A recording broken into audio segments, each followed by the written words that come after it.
Ich bin wie Millionen von Menschen in Deutschland entsetzt, erschüttert und tief traurig über das, was gestern Abend am Berliner Breitscheidplatz geschehen ist.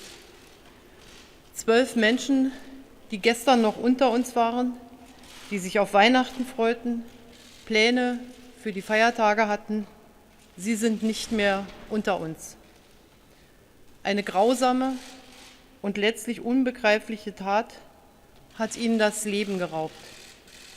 Mehr als 40 weitere Menschen sind verletzt, kämpfen um ihr Leben oder um ihre Gesundheit.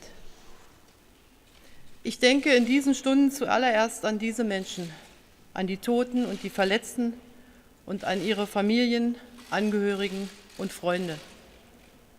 Ich möchte, dass Sie wissen, wir alle, ein ganzes Land, ist mit Ihnen in tiefer Trauer vereint.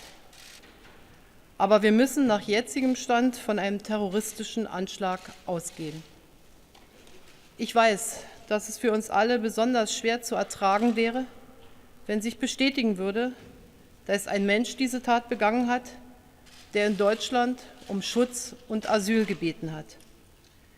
Dies wäre besonders widerwärtig gegenüber den vielen, vielen Deutschen, die tagtäglich in der Flüchtlingshilfe engagiert sind und gegenüber den vielen Menschen, die unseren Schutz tatsächlich brauchen und die sich um Integration in unser Land bemühen. Ignition. Lift off.